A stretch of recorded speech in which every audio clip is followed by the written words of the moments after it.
Welcome to Everest Coaching Institute. Today we will discuss law of demand.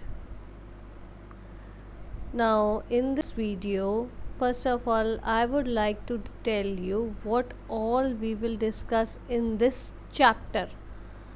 We will discuss about what is demand, demand schedule, demand curve, demand function, law of demand, changes in demand. After discussing this chapter, and when the students will study this chapter, they will easily, they can use these concepts in their own life, daily routine life. कि law of demand कैसे apply होता है आपको पता चल जाएगा कि कैसे होता है कि जब चीज़ महंगी होती है, जब आलू सस्ते होते हैं तो मम्मी ज़्यादा लेती है, जब आलू महंगे होते हैं तो मम्मी कम लेती है, और हमारी चेंजेस से कैसे कैसे उसके ऊपर फ़र्क पड़ता है. हम इन सारी चीज़ों को अपनी डेली लाइफ में इनकॉर्पोरेट कर पाओगे आप इस चैप्टर को पूरा एनालाइज डिस्कस करने के बाद में. सो बेटा, in this video we will discuss about first three things: what is demand schedule, and what is demand curve. So first of all we should know what is demand. Demand होती क्या है? Demand is a number of goods consumer is ready to buy at each possible prices during a given period of time, other things being equal. वो क्या कहता है? Demand वो होता है कि जो एक कंज्यूमर ख़रीदने को तैयार है चीज़ें डिफरेंट पॉसिबल प्राइजेस पे. एक टाइम में वो कितनी चीज़ें ख़रीद रहा है. अगर वो चीज़ 5 रुपये की होगी तो वो कितनी आइटम ख़रीदेगा, 6 रुपये की होगी तो कितनी ख़रीदेगा, 2 रुपये की होगी तो कितनी ख़रीदेगा. बाकी चीज़ों को हम कंसिडर नहीं कर रहे. और दूसरा वो कहता है demand is also to be need of a product back by the capacity to pay. Demand देखो बेटा, हर चीज़ की हमारी डिमांड नहीं होती. डिमांड और विश में डिफरेंस है, and you should know about this thing. Wish क्या होता है? हमारी डिज़ायर, कि हमारे ख्वाब तो बहुत बड़े बड़े होते हैं ना, कि हमने ये भी लेना है, हमने वो भी लेना है, हमने वो भी लेना है, but everything you can not buy. क्या होता है? जैसे देखो, एक मिडिल क्लास इंसान बोलता है कि मैंने तो जी ऑडी कार ख़रीदनी है, या मैंने एक अच्छा कश्मीरी कारपेट जो काफ़ी एक्सपेंसिव आता है, मैंने वो ख़रीदना है. इस केस में क्या होगा कि जब उसकी में देखो, ऑडी कार ख़रीदने को तो आजकल जैसे हमारे ये है कि EMIs पे चलता है, इजी फाइनेंस, इजी लोन बड़े आराम से मिल जाता है, but he is not in the capacity to pay the loan. उसको जो EMI भरनी है वो भी तो भरनी है ना एक, वो कैसे भरेगा? सो उसके कैपेसिटी, पहले उसको ही पॉकेट देखने के क्या वो अफोर्ड कर सकता है या नहीं. क्यों? अगर वो अफोर्ड कर सकता है तो वो उस चीज़ की डिमांड करेगा. अगर वो अफोर्ड नहीं कर सकता है तो वो उसकी सिर्फ एक डिज़ायर, एक विश, ख्वाहिश रह जाती है. जैसे आपको एक और एग्जांपल देती हूँ. कोई गरीब इंसान है, डेली वेजर है, वो कहे जी मैंने एक LED लेनी है, अपने घर में लगानी है. अब उसके लिए तो LED एक बहुत बड़ी चीज़ है. वैसे हम देखा जाए, for a normal individual it is a nowadays it is a item of necessary, not a luxurious items. पहले हम कहते हैं luxurious items हैं, पर अब नहीं है, अब तो नीड की है. पर एक जो गरीब इंसान, जो दिहाड़ी वाला बंदा, अगर वो कहता है कि मैंने एक LED लेनी है अपने घर के लिए, तो सबसे पहले जो शॉपकीपर है वो कहेगा, देखेगा ना कि इसकी इनकम कितनी है, इसने EMI करनी है क्या, ये इसकी इतनी कैपेसिटी है कि हर महीने ये हमारे को इस तरीक़ों ये अपनी इंस्टॉलमेंट हमें पे कर देगा. सो एक सिर्फ चीज़ को लेना है, देख के हमारा मन करता है हमने लेना है, वो हमारी इच्छा है, डिज़ायर है, वो हमारी डिमांड नहीं है. पर जिसको हम लेने के लिए हमारे पास कैपेसिटी है, हम उसको पे कर सकते हैं, उसकी चीज़ की कीमत, वो हमारी डिमांड होती है. I think this thing is clear to you कि डिमांड क्या होती है और नीड क्या होती है. सॉरी, डिमांड क्या होती है और डिज़ायर क्या होती है. दोनों में डिफरेंस आपको समझ आ गया. ये चीज़ सबसे ज़्यादा इम्पॉर्टेंट है जो आपको समझ आनी चाहिए, क्योंकि इस चैप्टर में जब तक आपको डिमांड और डिज़ायर का डिफरेंस नहीं पता तो आप आगे नहीं कर सकते हो. Now the next comes quantity demanded. Quantity demanded हमारी क्या होती है? It is the number of goods consumer is ready to buy at a particular price at a particular point of time. Quantity demanded वो होती है कि जो हम लेना चाहते हैं चीज़, हमने जितनी गुड्स जितनी क्वांटिटी हम लेना चाहते हैं डिफरेंट पॉसिबल प्राइसेस पे, उसको कहते हैं quantity demanded. Now comes demand schedule. Demand schedule बेटा क्या होता है हमारा? Demand schedule is a table और schedule which shows the price and quantity demanded relationship. In simple terms, how many units of quantity demanded at different prices. Demand schedule क्या होता है? जो हमें बताता है कि कितने प्राइस पे कितनी हम क्वांटिटी जो है हम डिमांड कर रहे हैं, हम खरीदना चाहते हैं। अलग अलग रेट पे अलग अलग होता है। 5 रुपये पे इतनी क्वांटिटी ले रहे हैं हम, 2 रुपये पे हम इतनी ले रहे हैं, 10 रुपये पे हम इतनी ले रहे हैं, वो हमारी वेरी करेंगे, क्योंकि हाँ ऑब्वियसली हम 2 रुपये पे हम ज़्यादा खरीदेंगे और 10 रुपये पे हम कम खरीदेंगे, same commodity. So demand schedule जो है वो 2 तरीके का होता है, individual demand schedule and the market demand schedule. So first of all we will discuss individual demand schedule. Individual demand schedule बेटा हमारा क्या होता है? It refers to the schedule showing different quantities of a particular good of a consumer is ready to buy at different prices. Individual demand schedule ये वो होता है जिसमें सिर्फ हम एक कल्ले कंज्यूमर की बात करेंगे जो अलग अलग प्राइजेस पे कितनी कितनी क्वांटिटी ले रहा है। ये नॉर्मल ह्यूमन की टेंडेंसी है कि जब हम रेट कम होता है तो हम ज़्यादा चीज़ खरीदते हैं और जब रेट बढ़ जाता है तो हम चीज़ कम खरीदते हैं। सो ये मैंने आपको शेड्यूल के हिसाब से बताया हुआ है। ये देखो, price is shown on the here and quantity demanded is shown here. Price में जब वो 10 रुपये की कॉमोडिटी होती है तो हम 5 यूनिट्स खरीदते हैं। जब वो रेट बढ़ के 10 से 15 हो रहा है तो हमारी क्वांटिटी डिमांडेड कम हो रही है, 5 से 4 पे हो रही है। और जब 15 से 20 हो रहा है तो हम 5 से 3 खरीद रहे हैं, सॉरी 4 से 3 खरीद रहे हैं। और जब 20 से 25 बढ़ रहा है प्राइस तो हमारी 3 क्वांटिटी यूनिट से 2 यूनिट्स पे हमारी क्वांटिटी डिमांडेड हो जाती है। ये बच्चे एक नॉर्मल ह्यूमन टेंडेंसी, जैसे जैसे हमारा रेट बढ़ता है किसी चीज़ का वैसे वैसे हम डिमांड कम कर देते हैं। अब जैसे इसमें आपको मैं बहुत अच्छी एग्जांपल देती हूँ।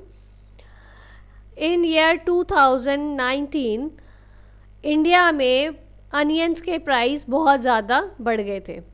कहाँ अनियंस 10-15 रुपये या 20 रुपये किलो मिलते हैं और कहाँ नॉर्मल डेज़ में, और कहाँ पे वो उस टाइम में 120 पर केजी तक पहुँच गए थे। तो उसमें क्या हुआ था? According to people, consumer to consumer, normal consumers क्या कर रहे थे?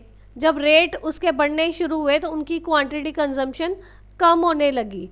कितने लोगों ने क्या किया कि लोगों ने जो प्याज की कंजम्पशन बंद कर दी, उन्होंने क्या कि बिना प्याज के दाल सब्जी बना लो। So but some people they were still buying the onions.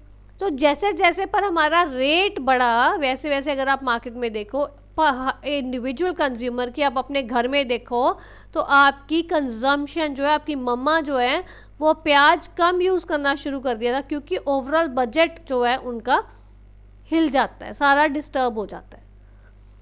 सो ये मैंने आपको बताया बेटा इंडिविजुअल डिमांड कर्व का। Now comes a market demand schedule. Market demand schedule क्या है? It refers to the total demand of all the consumers at different prices of a good in the market. अभी हमने individual market demand schedule में बेटा हमने वो discuss किया था जिसमें सिर्फ एक कंज्यूमर जो है अपनी बता रहा है डिफरेंट प्राइजेस पे वो कितनी कितनी यूनिट्स को कंज्यूम कर रहा है। मार्केट डिमांड में इसमें आपको इजीली समझ आए इसलिए मैंने सिर्फ 2 कंज्यूमर्स लिए हैं, P और Q। पर ये जो होता है बेसिकली मार्केट डिमांड शेड्यूल, इसमें हम पूरे जितने भी हमारे मार्केट में कंज्यूमर्स हैं सबका एग्रीगेट कर रहे हैं। अब ये देखो, जैसे मैंने आपको पहले एग्जाम्पल में बताया था पिछले वाले शेड्यूल में, प्राइस में जैसे 10 रुपीज़ था तो P कितनी डिमांड कर रहा है? 5। और क्यू कितनी डिमांड कर रहा है 6।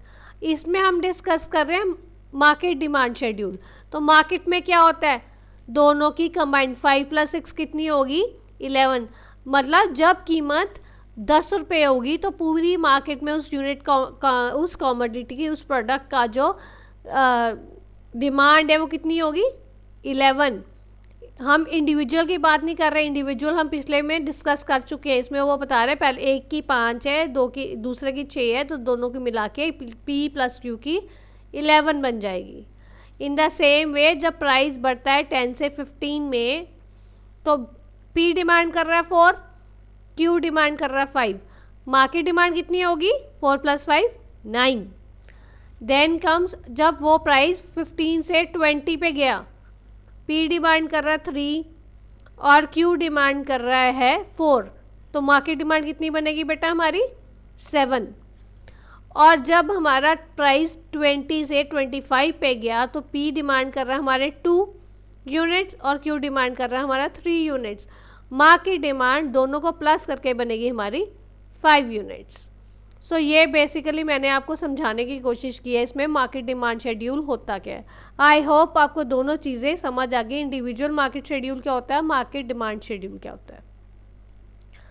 Now comes demand curve. के डिमांड कर्व क्या होता है। Demand curve is nothing but the graphical presentation of the demand schedule showing relationship between the quantity demanded at different possible prices of a good. अभी जो मैंने बेटा आपको schedule में समझाया, इंडिविजुअल डिमांड शेड्यूल भी समझाया, मार्केट डिमांड शेड्यूल भी समझाया, उसको अगर हम ग्राफ में प्रेजेंट कर दे तो उसको हम बोलते हैं डिमांड कर्व। लाइक हमारे डिमांड शेड्यूल्स हमारे हमने 2 तरह के पढ़े हैं, individual demand schedule and market demand schedule. In the same way demand curve भी 2 तरह के होते हैं, individual demand curve and the market demand curve. So सबसे पहले हम इंडिविजुअल डिमांड कर्व देखेंगे।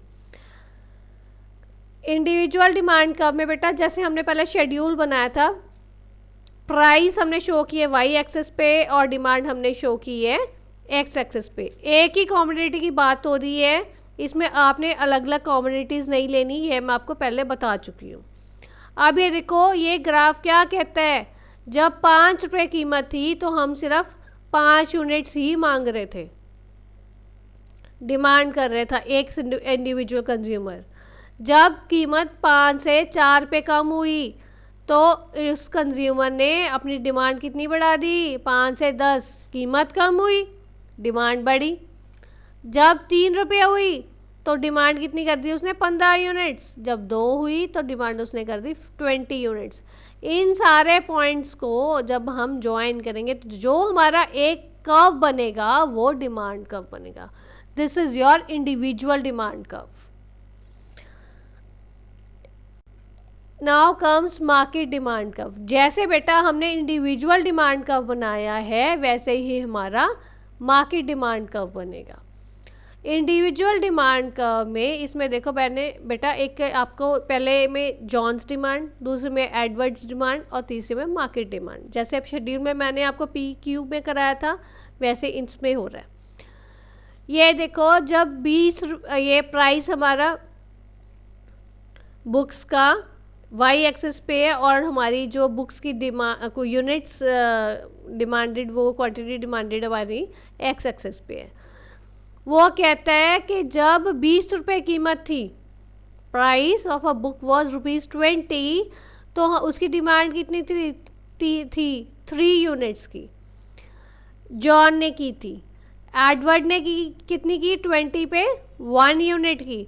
सो अगर हम मार्केट डिमांड देखें जॉन और एडवर्ड को प्लस करके 20 रुपीज़ पे कितनी मार्केट डिमांड होगी 3 + 1 is 4।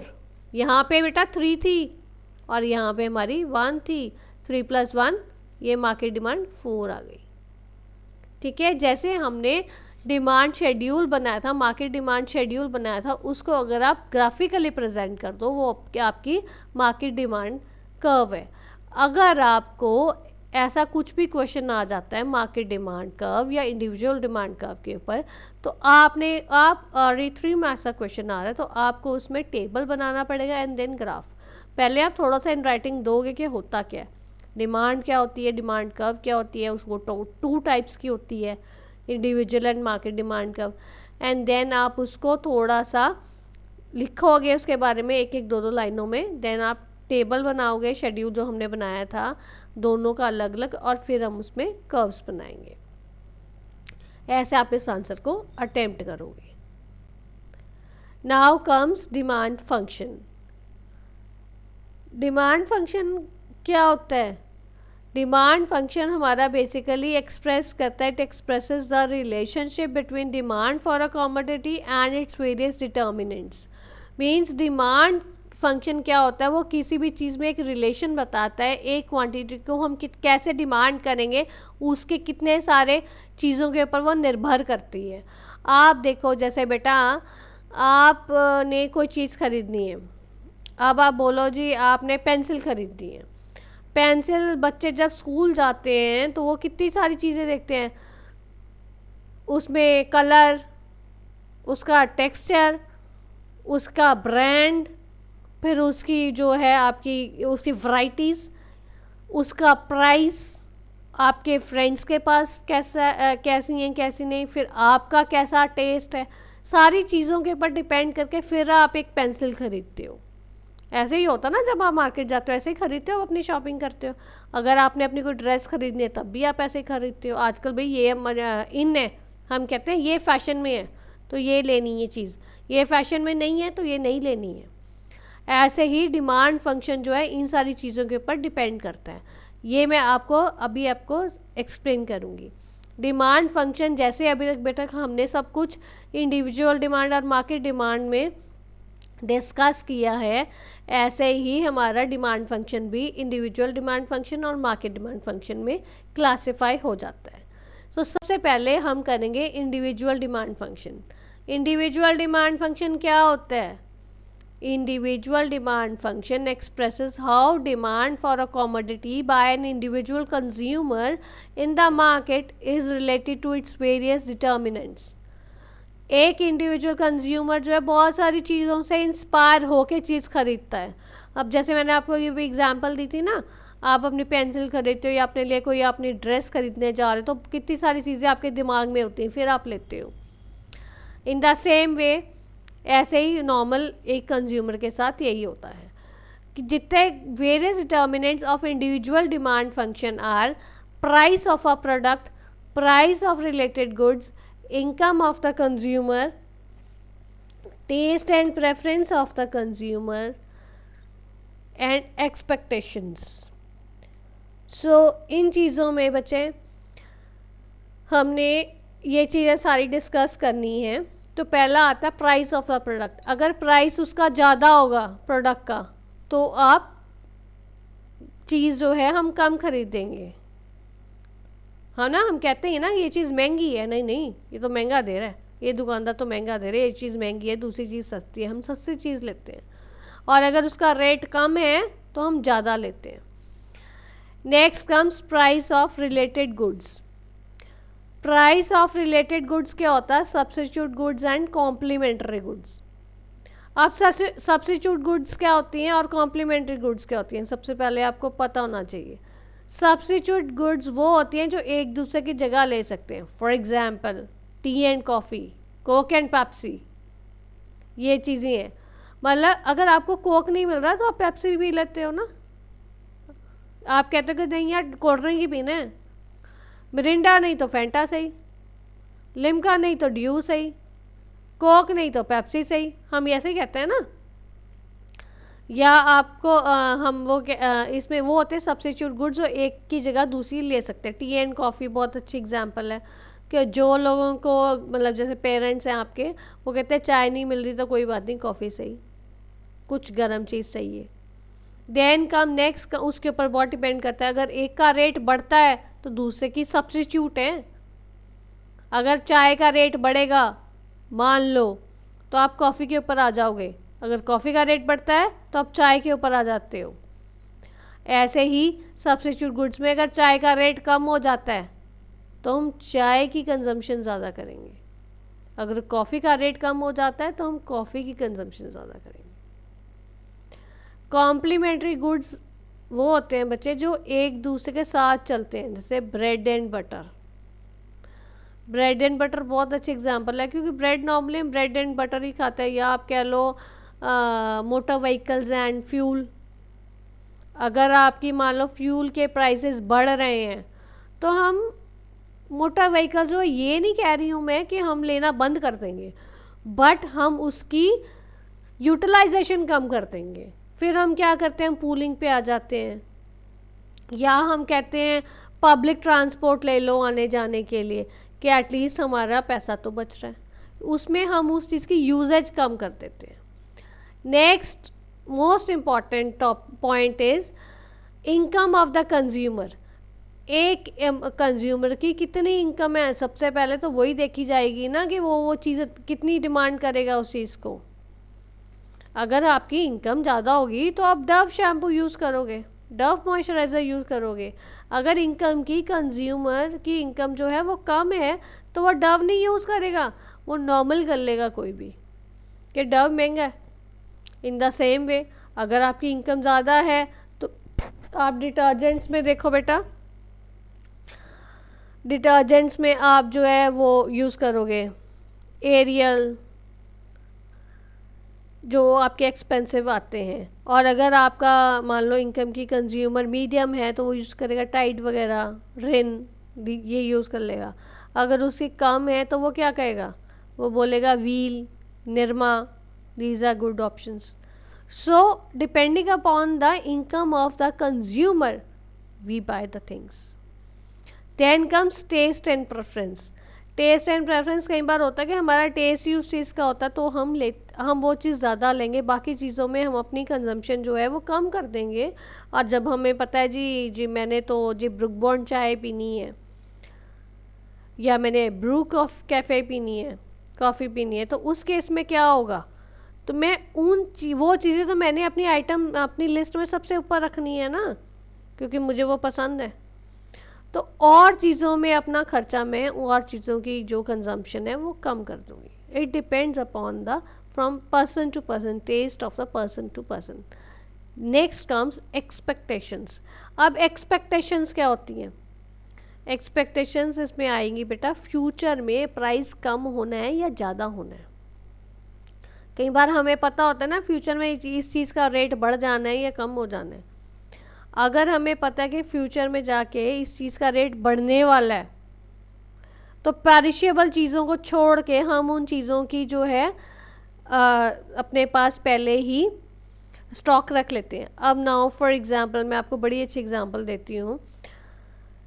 Now during the Covid arena, जब पता था कि हाँ लॉकडाउन इंडिया में लगने वाला है, तो लोगों ने क्या किया था, अपने एसेंशियल आइटम्स पहले ही स्टॉक रख लिया था, एसेंशियल आइटम्स का, कि ताकि हमें कोई दिक्कत ना आए।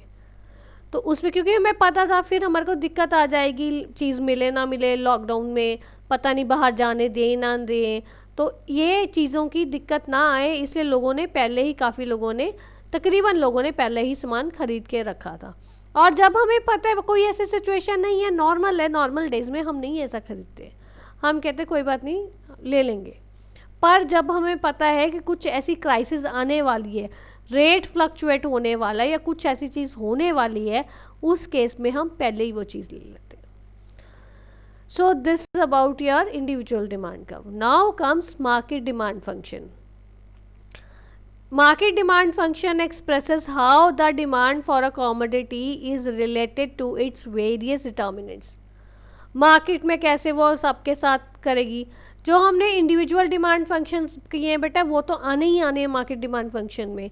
उसके अलावा दो चीज़ें और आ जानी हैं, population size and distribution of income. Population size अब क्या है, अब जो एक सेलर है ना, जो चीज़ मैन्युफैक्चर कर रहा है, उसने जो चीज़ बना रहा है वो किस पॉपुलेशन साइज़ के लिए, वो बच्चों के लिए है, मिडिल एज के लिए या एज्ड लोगों के लिए, depending upon the size of the population वो चीज़ बना रहा है ना, और कैसी वो पॉपुलेशन है उस हिसाब से उसकी डिमांड की, मार्केट में डिमांड होगी चीज़ की। और डिस्ट्रीब्यूशन ऑफ इनकम, हमारी सोसाइटी में इनकम कैसे डिस्ट्रीब्यूटेड हुई है, वो सारी चीज़ें किसके ऊपर डिपेंड करेंगी, हमारी मार्केट डिमांड के ऊपर। So this is all about this video. I hope everything is clear to you. If you have any query, you are most welcome. Thank you.